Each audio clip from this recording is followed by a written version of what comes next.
어제 펩카 예제를 한번 구동을 시켜 보셨죠? 어제 펩카 예제를 구동을 아마 신강사님과 함께 진행을 해보셨을 텐데 거기에 대한 전체적인 구동 원리에 대해서 한번 살펴보고 넘어가도록 하겠습니다.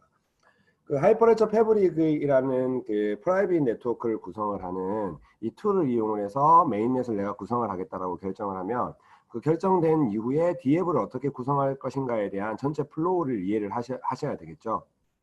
자, 그 플로우에 이 이전에 사실은 화면에 보이시는 거 이전에 몇 가지들이 있을 수 있습니다. 여기 네트워크를 구동하기 전에 비즈니스를 분석하고 그다음 비즈니스 모델을 만들어야 되겠죠. 모델을 만들고 요구사항을 분석하고 더하기 기술 분석을 하시게 되겠죠. 이런 기본적인 기획에 대한 이야기들, 기획에 대한 이야기들을 이게 다 기획이죠. D앱 기획이라고 생각을 하시면 됩니다. D앱 기획은 아마 이론 시간에 충분히 이론을 하시는 강사분이랑 이야기를 하셨을 거라고 생각이 돼, 교수님이랑 이야기를 하셨을 거라고 생각이 되고요. 그 이후에 이제 기술을 분석을 해봤더니 내 어플리케이션에는 프라이빗 블록체인이라고 하는 요 영역이 요 기술이 제일 맞는 것 같다라고 결정이 됐을 때 어떤 프로세스를 가지고 내가 네트워크를 만들고 체인 코드를 만들고 어플리케이션을 만들겠느냐, 이 순서에 대한 전체 프로젝트 진행에 대한 그림이 그려지셔야 되겠죠. 그 그림이 화면에서 보이시는 순서대로 생각을 하시면 됩니다. 네트워크를 어떻게 구동을 할 것인가에 대한 내용을 결정을 하셔야 되겠죠. 자, 네트워크를 구동한다 그러면 기본적으로 준비 단계 아이덴티티 제네시스 파일 이런 이야기들이 있습니다. 우리가 일단 비즈니스 네트워크를 설계를 하고 구현을 해야 될 거지 않습니까?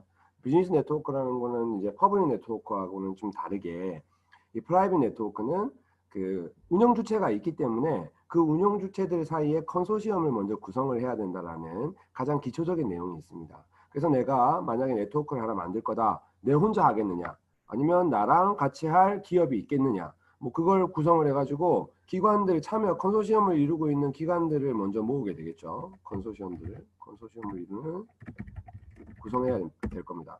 예를 들면 A 회사, B 회사, C 회사 3개 정도만 있다고 가정을 할까요? 자, 그러면 이 3개 회사가 이제 각각 피어를 몇 개를 둘 것인지에 대해서 이야기를 하겠죠. A 회사는 피어를 하나를 가지겠다. B 회사는 피어를 난 2개 정도를 가지겠다. C 회사는 피어를 나도 2개 가지겠다. 이렇게 하면은 피어를 구성을 해야 되겠죠. 자, 각각의 피어가 구성이 될 때마다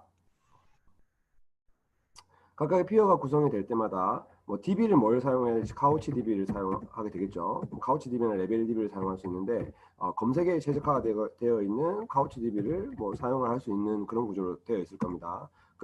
그리고 컨소시엄을 이루는 회사마다 CA가 또 있어야 되겠죠. 그렇죠? CA에 A에 해당하는 CA, CA에 B에 해당하는 CA, CA에 C에 해당하는 CA. 이 CA들을 묶어가지고 루트 CA를 가지고 또 루트 CA에서부터 CA도 인증을 받는 그런 구조로 하이어라키컬한 구조로 CA도 만들어줄 수가 있을 거예요. 그 다음에 이제 피어들의 네트워크, 그 다음에 CA에 대한 네트워크가 구성이 됐으면 그 다음에 이제 멀티체인을 방지할 수 있는 오더러들에 대한 기관을 결정을 해야 될 겁니다. 솔로를 사용해서 하나의 오더러로 구성을 할 건지, 프로젝트 초기에는 오더러가 하나만 있어도 가능하겠죠. 그걸 잘 기존의 IT 솔루션을 사용해서 파이어월이라든지 접근 권한 체크라든지 그런 웹 솔루션을 통해 가지고 시스템 보안을 하면 되니까. 물론 퍼블릭 네트워크의 합의 알고리즘이라는 게 보안적으로 우수하긴 하지만 포기하는 게 너무 많죠. 접근 제한이라든지 인증 구조라든지 그런 걸 다 포기하고 있는 구조이기 때문에 이렇게 프라이빗 구조로 블록체인을 사용하겠다라고 결정을 했으면 여기에 맞는 오더러 구조를 또 구현을 하셔야 됩니다. 카프카를 사용을 한 1개 이상의 네트워크를 오더러 네트워크를 구현을 하겠다. 아니면 비잔틴 폴트 토러런트를 지원을 하는 etcd 라프트와 같은 오더러 네트워크를 가지고 가겠다. 이렇게 결정을 하셔가지고 네트워크에 대한 준비 단계 여러 가지 각 이 화면에 보이시는 여러 가지 구성 요소들에 대한 아이덴티티들, MSP 구조, 멤버십 서비스 프로바이더라고 하는 그 녀석을 준비를 하고, 그 다음에 제네시스 파일도 준비를 해야 되겠죠. 제네시스 파일도 준비를 하고, 그리고 제가 전체 네트워크를, 퍼블릭 네트워크는 전체 네트워크를 하나로 통으로 묶는다고 말씀을 드렸죠. 그래서 생기는 문제가 뭐 여러 가지가 있다 그랬는데, 그런 문제를 해결하기 위해서 프라이빗 네트워크는 채널이라고 하는 소그룹을 만드는 그런 기술을 사용을 한다고 이야기를 했었습니다. 그러면 그 채널을 만들고 채널을 처리를 하기 위해서는 채널 트랜잭션이라는 이름으로 처리를 하거든요. 채널 트랜잭션을 처리를 하기 위한 준비도 하게 되겠죠. 자, 이렇게 그 네트워크를 준비를 합니다. 네트워크를 준비를 해서 이렇게 돼가지고 시스템 뭐 컴퓨터를 사용을 하든 하나의 그 클라우드에서 여러 개의 클라우드 내에 컴포넌트들을 엮어가지고 하나로 준비를 하든 뭐 네트워크를 구성을 합니다. 이게 첫 번째 순서가 되겠죠. 그러면 여기에 우리의 그 독자적인 메인넷을 구성을 하게 되는 거죠. 메인넷을 가지게 되는 거죠. 뭐 메인넷을 실제로 프로그래밍 툴로 프로그래밍을 해가지고 사용하실 수도 있겠지만 이렇게 하이퍼레저 패브릭이라는 툴을 사용을 하면은 코딩을 하지 않고도 간단한 설정만을 가지고도 어떤 거를 조합해 가지고 내 메인넷을 사용하겠다 이렇게 해서 만들 수도 있는 거죠. 뭐 흡사 이런 예를 좀 들어드리면 이해가 좀 좋으시려나요? 우리 홈페이지 만드는 거. 예전에는 우리 홈페이지 만들기 위해서는 엄청나게 어려웠죠. 웹 클라이언트 만드는 사람들, 웹 서버 만드는 사람들. 웹 서버를 만드는데도 웹 서버 프로그래밍 하는 사람, 웹 서버 관리하는 사람, DB 관리하는 사람, 네트워크 관리하는 사람, 방화벽 관리하는 사람, 여러 가지 사람들이 모여가지고 웹 서버 구조를 만들었습니다. 너무 힘들었죠. 그 웹 클라이언트 만들던 것 자체도 너무 힘들었습니다. 여러 가지 요소별로 다 개발자가 다 알아서 하고 디자이너가 다 알아서 해서 그 두 개를 연동하는 그런 구조로 만들어졌기 때문에. 근데 요즘에는 웹페이지 만들기 어때요? 너무 쉬워졌죠. 그냥 테마 하나 다운로드 받아가지고 그 테마 하면 됩니다. 제일 대표적인 예로 워드프레스 같은 게 있죠. 우리나라 윅스 같은 것도 있고. 그런 걸 사용하면 내가 어떤 테마를 가져와가지고 요 안에 결제 모듈 어딘가에 사와가지고 또 플러그인으로 붙이고 그 다음에 화면 그림들 보여주고 아니면 목록들 보여주는 그런 테마들 그냥 가지고 쉽게 쇼핑몰을 만들 수, 워드프레스를 이용해서 쇼핑몰을 만들 수 있는 그런 구조예요. 홈페이지를 처음부터 끝까지 내가 웹 프로그래밍, 웹 서버 프로그래밍, DB 프로그래밍 다 하지 않아도 클라우드 시스템을 사용해가지고 내가 원하는 디자인만 고르면 거기에 대한 거를 마우스 갖다 끌어넣기로 만들 수 있는 그런 구조라는 거죠. 이 하이퍼레저 패브릭도 사실은 그거랑 좀 비슷합니다.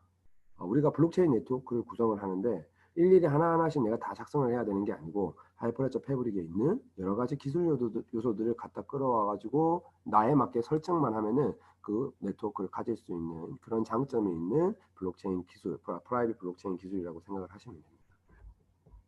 그렇죠? 그렇습니다. 사실은요, 조금 더 나아가서 이야기를 하면은 이 프라이빗 블록체인을 퍼블릭 블록체인으로 만들 수 있을까요? 라는, 커스터마이제이션을 할 수 있을까요? 라고 하는 그런 주제를 가지고 제가 요즘에 좀 고민을 좀 하고 있는데, 그렇게도 가능할 것 같아요. 저 인증 구조 있잖아요. 저 인증 구조를 조금 더 퍼블릭한 구조로 가져가고, 우리가 이제 운영 주체가 있는 그런 노드 하나하나를 누구나 쉽게 우리 게스 사용, 퍼블릭 네트워크 이더리움에 게스 사용하듯이 쉽게 패키징 해가지고 클라우드에 계정 하나만 만들면 그게 딱 연결돼가지고 들어갈 수 있는 정도의 클라우드 블록체인을 만든다 그러면 퍼블릭 블록체인도 사실 가능할 것 같아요. 가능할 것 같기도 하고 실제로 가능하고 뭐 세상 하늘 아래 뭐 불가능한 게 어디 있습니까? IT 솔루션은 시간과 고민과 그 어떤 이해관계만 있으면 다 만들어낼 수 있는 그런 장점이 있죠. 그것도 가능할 것 같아요. 뭐 클라우드로 해가지고 인증서 좀 편하게 받을 수 있게끔 해서 그리고 그 인증서에 의해서 생기는 이력이 어느 정도 생기면은 그 사람의 권한을 증가시켜가지고 그 안에서 일어날 수 있는 마이닝이라든지 마이닝도 구현하면 되는 거기 때문에 마이닝도 스마트 컨트랙트로 구현할 수 있습니다. 그렇게 어렵지 않거든요, 생각보다. 뭐 그런 부분이라든지 그렇게 해가지고 멀티체인 뭐 완전한 지금 사용되고 있는 퍼블릭 네트워크 가치는 만들지 못하겠지만 그거와 유사한 정도의 그 프라이빗 네트워크를 사용할 수 있는 그런 구조를 할 수 있을 것 같다라고 생각해서 제가 요즘에 제안서를 하나 준비를 하고 있는데 뭐 잘 될지 모르겠습니다. 잘 되면 좋겠죠. 자, 그렇습니다. 이렇게 해서 네트워크를 준비를 해가지고 하나를 구동을 시킵니다. 구동을 시키고 그 다음에 이게 준비가 되면은 채널까지 만들어졌다. 여기 보이시는 채널까지 만들어졌으면은 이제 이거 위에서 동작을 시킬 수가 있습니다. 뭘 동작을 시킬 수가 있냐면 체인 코드를 동작을 시킬 수가 있습니다. 네트워크를